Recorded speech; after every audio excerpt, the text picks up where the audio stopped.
Hello, everyone. Welcome back to the Ask Dr. Be Good show, the show where we bring you the politics, the pedagogy, and the practice around public education. And as always, we have plenty to talk about. Those days of public ed being boring and something that we just didn't think about past the last school bell of the day are gone. And so let's get started.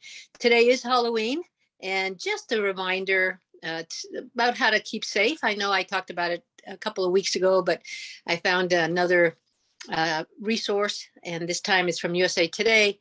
And it's just a good reminder for parents. And since we're going out later today, let's keep you safer. So first of all, parents, what to consider before going out. If you're headed out in a small group, families should ask each other whether they've been taking precautions and wearing masks. So I guess what they're saying is if you're meeting up with a small group of friends and even family that you haven't been around, every day, just make sure that they've been, taking precautions up to this point. Have they been wearing masks and, practicing social distancing and so forth? And keep things outdoors. Health departments and government websites typically offer public tracking of coronavirus infections, or you can ask your physician if it's, if you're in a hot area. But if you're in an area that things seem to be controlled pretty well, then probably you should be outside. I think the weather in most areas is going to be nice, especially in the Dallas area. And so consider really making sure that you're outside, you're socially distanced from especially other adults, and wearing a mask. So this is interesting. Also be aware of your surroundings. Children are twice as likely to be hit by a car on Halloween than any other night of the year. That's sort of eye-opening. Drivers can be distracted by activities on the street. And the drivers could be looking at these cute little kids, right? Wearing costumes and not paying attention to a child who comes out between cars and who's not looking because they're young and they're excited and didn't look both ways. So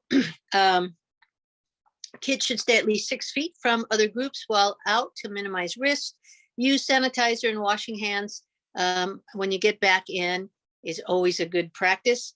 And what we have found is that the common cold and flu is way down over the last year and a half because people have been better about washing hands and sanitizer and so forth. Here's a cute one. Make masks more fun. Encourage kids to use their masks as part of their costume, such as scary witch's face or pirate snarl, or buy a Halloween themed face mask or decorate one with a spooky theme. Plain mask can be customized with Dracula fangs or a wicked witch's nose. Use your imagination and have fun. And that's a cute idea. So an outdoor activity is form a candy line. The CDC says trick-or-treating, in which individually wrapped goodie bags are lined up for people to pick up while maintaining social distancing, such as candy on a table at the end of the driveway, is a good way of maintaining social distancing. And it's less touching of things, right? We don't want kids reaching into bowls anymore. That's just, do I dare use old school Halloween?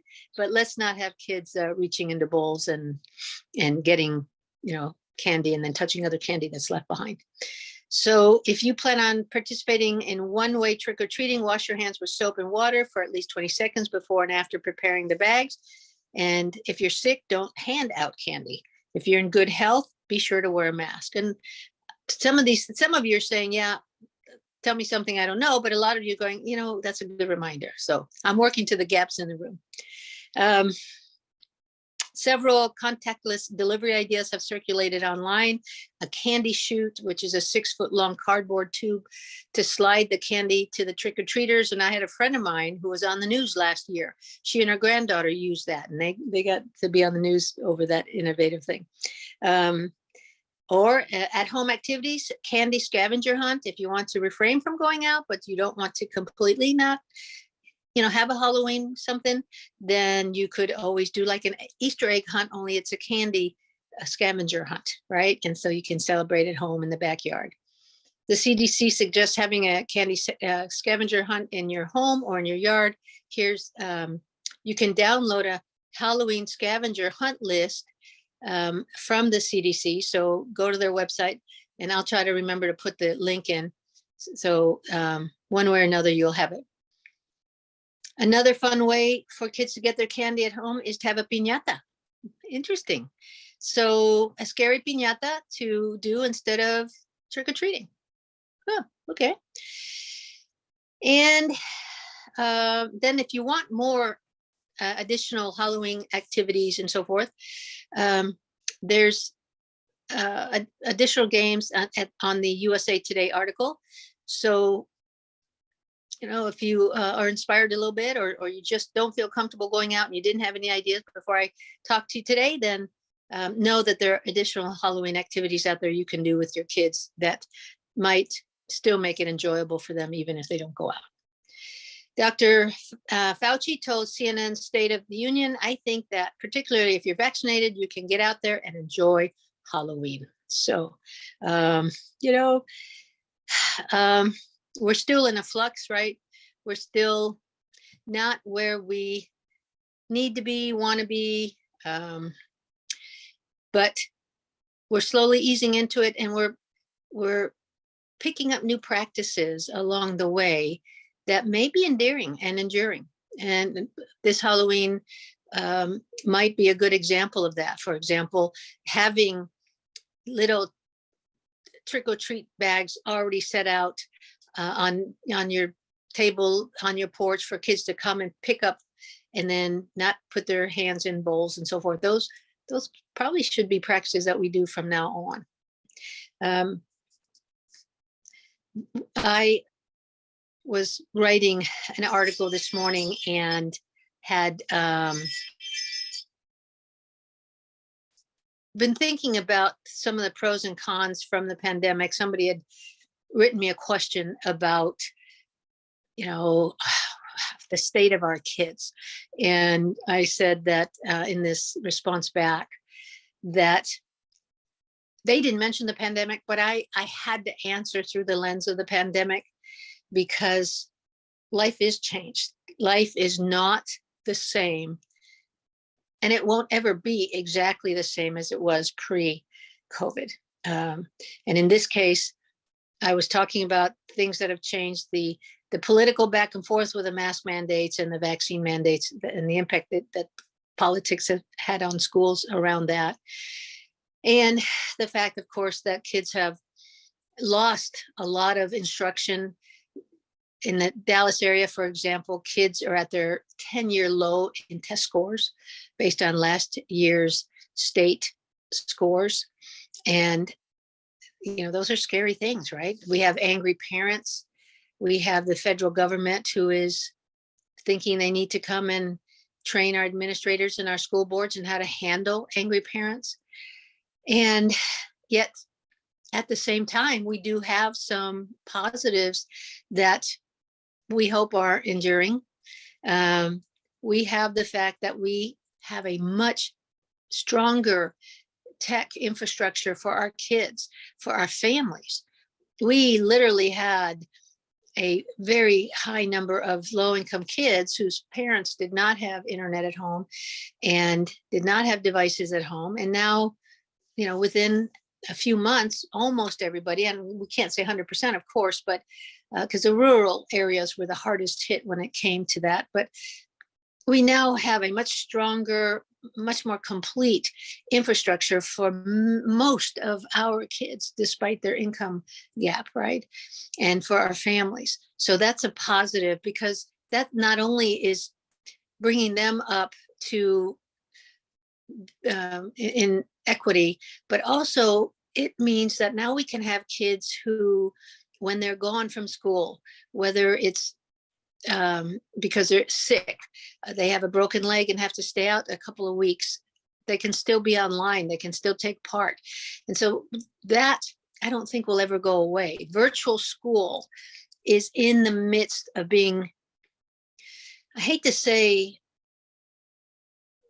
created for the first time, because we've had virtual schools for quite a few years. Not many. There are not many in each state, but the virtual schools are being reimagined, and they will only get better. The instruction will get more engaging, and we'll only get better at it. It's going to take a while. It's only been a year and a half, right?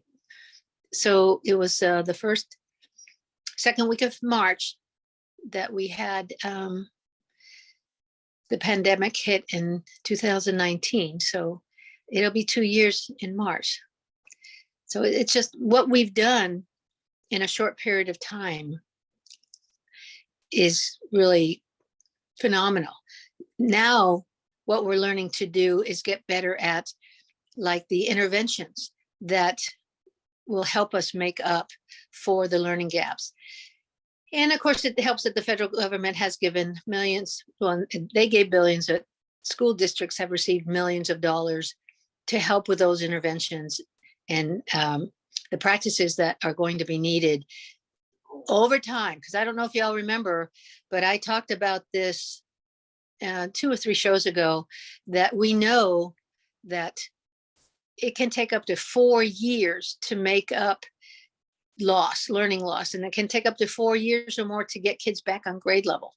So our work is still ahead, but if we get better at our interventions, we get better at our virtual learning, so that we can make sure kids are learning, whether at home or at school. And then the next thing that I also said was our practice of hygiene will hopefully never go back to what it was before. Folks, in retrospect, when you think about how we cleaned schools before COVID, we now know that was a little sloppy. We didn't think it was sloppy. We had our custodians cleaning at the end of the day, right? We had our custodians maybe popping into the restrooms once or twice a day. But now the schedule is every hour that custodians check those restrooms and wipe down. And they wipe down the door handles and the light switches several times during the school day. They have better better circulating machines that circulate the air. They have machines now, ionizers. A lot of schools were able to purchase ionizers to clean the air. So all of this going on, and how do we know it's working? Well, of course, like I said, the flu and the common cold numbers are way down. And so if you actually practice strong hygiene, it pays off. And so we have less kids absent because of being sick and so forth. So I hope that that's a practice that will also endure, happen from now on, so that germs are not such a big deal in the world of kids and the adults who serve those kids. Because a first-year teacher is out almost as much as a kid sometimes, because they haven't had to be exposed to those germs since they were children. And so a lot of times they end up sick their first year more than if they were in an adult job only. But speaking of teachers, though, we're having a real crisis. You've heard me say this before, but we are in a real perfect storm when it comes to getting enough teachers. And so an article caught my attention called "Virtual Teachers, Hefty Bonuses Help North Texas Schools Overcome Staffing Shortages." And what some districts are having to do is hire virtual teachers to teach their kids. We have staffing issues all over the country. So especially in those tough content areas, math, science. I heard Spanish was tough to staff, but here it talks about in Lancaster ISD, this mom's 7th grade daughter came home with the news that she had new teachers in some of her classes. And that was after school started. And the mom was surprised to learn that the new instructors weren't teaching in person or even within the Metroplex, even within the Dallas area. They videoed into the classroom from a remote location. And Lancaster is one of several districts all over the country that are having to work with private virtual learning providers to meet the needs of kids as far as their content areas in each grade. So students attend class normally, but instead of learning from a teacher in person, they engage with lessons delivered by an educator on the screen. A district staff member oversees the classroom management and technology issues from inside the classroom while the remote educator handles the daily lessons. The unusual strategy is among those aimed at helping teachers overcome a national teaching shortage during a pandemic that has only exacerbated the number of open positions. Some districts are digging deep into the budgets to offer hefty signing bonuses to sort of steal teachers away from other districts. Burnout from an already taxing profession, health fears about COVID-19 and other job opportunities are the reasons for so many vacancies, experts say. Tremendous learning loss also presents significant challenges that all teachers might not be eager to tackle. Lancaster started this year with 7 open positions in middle school and 10 more in 9th grade center. And school officials searched for candidates offering $10,000 stipend for certain specialties, but it still couldn't find enough teachers. There's simply not enough people applying to be full-time teachers. Roughly 7% of the district's full-time teaching positions were vacant by mid-October. As a result, Lancaster is using a virtual teacher provider called Elevate K-12 to staff some of their classes in middle school and high school. Now, this is a Chicago-based company that offers live instruction to hundreds of schools across the country. Founded in 2007, the education technology company is responsible for ensuring instructors are certified and equipped to teach the appropriate curriculum for students' grade levels and subject. The company's founder has compared it to the Peloton of instruction. Rural schools have long used virtual teachers to support a demand for classes amid a shortage of talent. And so, like I mentioned earlier, rural areas always seem to have the most problems with school challenges because they're so far away. The families tend to not live close by each other. There's one school within a 300 square mile radius, and the buses have to drive long time to pick up kids. It's a different type of school life out there in the rural areas of the country. So that's our new reality, folks. And this Lancaster mom is not very comfortable with it. She said she doesn't feel that she has the option to build a relationship with the teacher in charge, the remote one. I don't know who is teaching her. I've never met the teacher. These kids need one-on-one rapport. They need to have someone who is trustworthy that they can go to. They're in middle school. They're going through changes physically, emotionally, mentally. But if there's no teacher, or the virtual teacher is the only choice, right? Cedar Hill ISD also uses Elevate K-12 to staff 5 vacant Spanish teacher positions at the high school and middle school. And she has said now that Shamika Milner-Williams is the district's assistant superintendent of curriculum and instruction. And she is now in her 21st year of education, noting that foreign language positions have always been a challenge to fill. And this year, the number of vacancies has grown.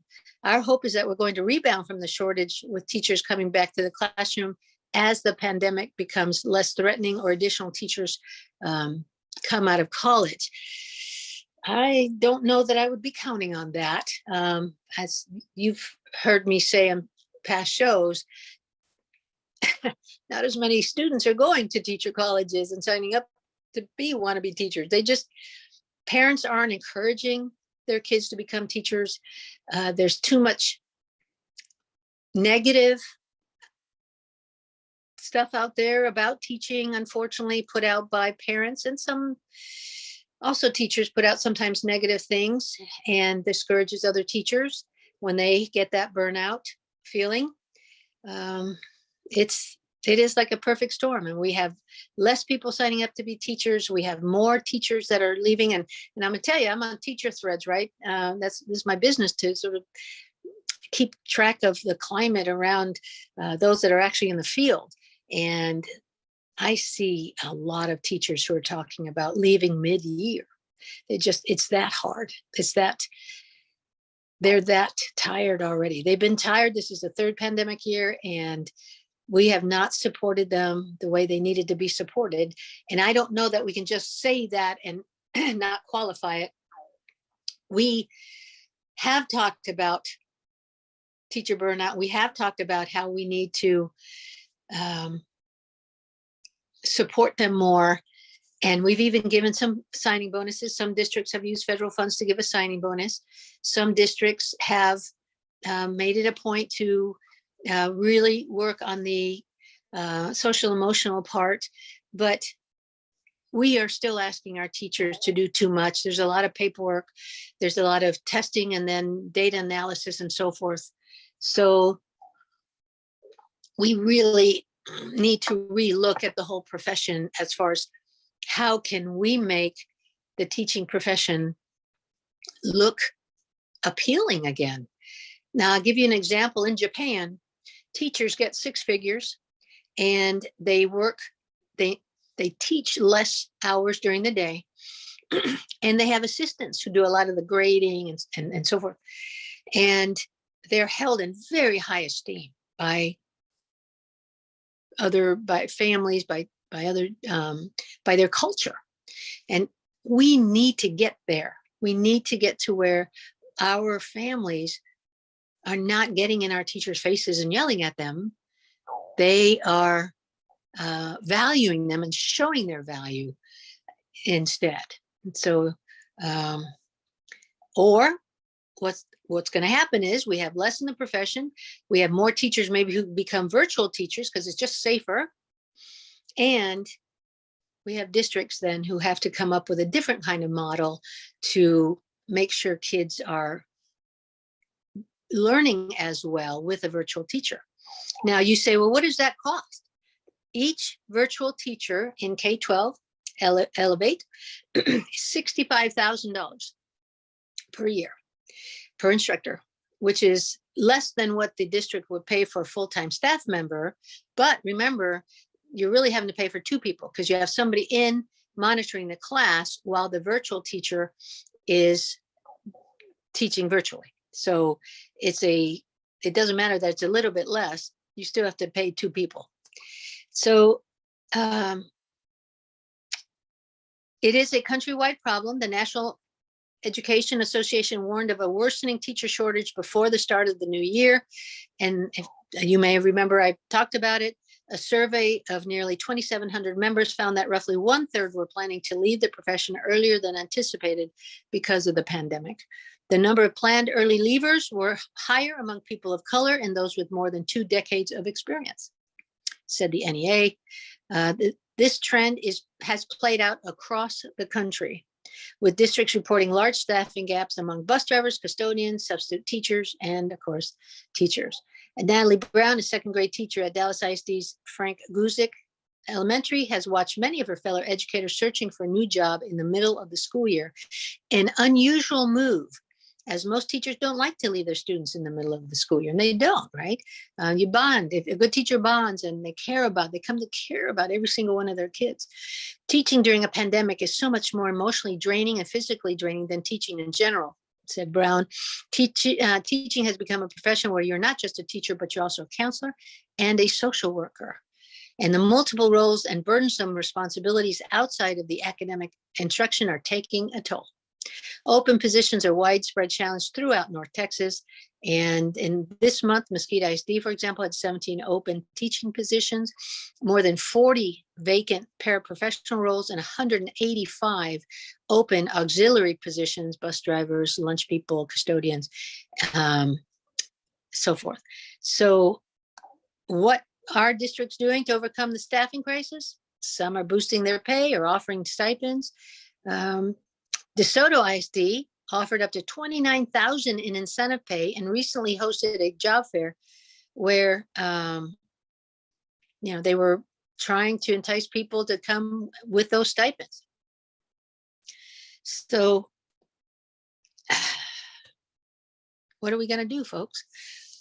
We need to really reevaluate how we are treating our teachers and supporting our teachers, and making sure that we, at the same time, demand quality instruction from them for our kids.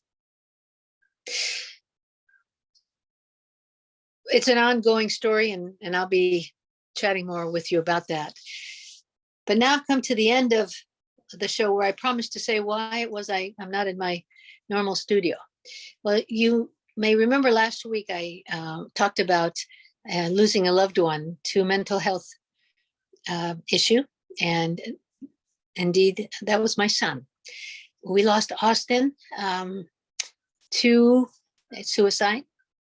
And that was 3 weeks ago. His service was this week. And here's what I want to say. We had 650 chairs, and all of them were filled, plus people standing. We had speakers who said lovely things about Austin, including myself. I was much more comfortable being up there talking than the one-on-ones that triggered all the tears. But I had people come to me, either had suicide, family members and friends in their lives. They had kids who are suicidal right now, didn't know where to turn. I gave a lot of information out, and it really helped me understand that we are working to a huge gap in society's understanding and comfort level with mental health and suicide. If you have family members, or you yourself have some depression and anxiety that is leading you to suicide ideation, please reach out to me so that I can help you. I will get you information that may help you. We had somebody contact the widow and say, because of this service for Austin, I'm going to go get help. And so we may have saved a life right there. So folks, Mental Health Month is October. It's still October today. And so don't let only 1 month a year be your mental health awareness month, okay?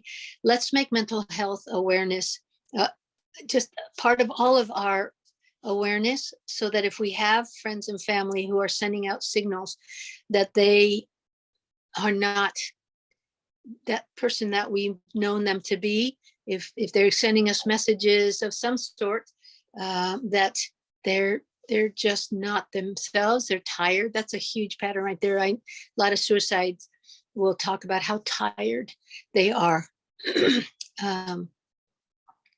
But the long and the short of it, folks, is I certainly have been talking about mental health since the pandemic started, but now it means even more to me. And something else that means a lot to me, we got an email from a National Association of Mental Illness director who said that he was floored by the amount of donations and the high quality amount of donations that came in Austin's name. And so, that's another positive that's come out of here. Like I said, we've had people reaching out, we've had people possibly saved. Now we've had huge donations given to the National Association of Mental Illness to help with free resources for people who need it. So if you're one of those, let me know. We'll get you some help. And don't think it's going to go away, because it doesn't go away, at least not in a pretty way. So that's why I'm not in my studio. I'm out and with family members, but I did want to have closure with you all about the importance of this, and know that I'm a source for you. If you have a group that needs to know about postvention versus prevention.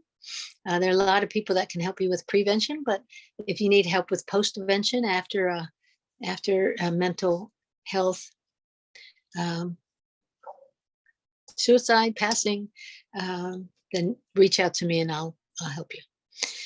As always, our time goes by quickly together. Thank you for being here. And thank you for letting me share my story. I hope that you will take to heart and become not only a public education advocate, but a mental health advocate as well. We can't have enough of either one. All right, everyone. Thank you. Have a safe Halloween, and we'll see you next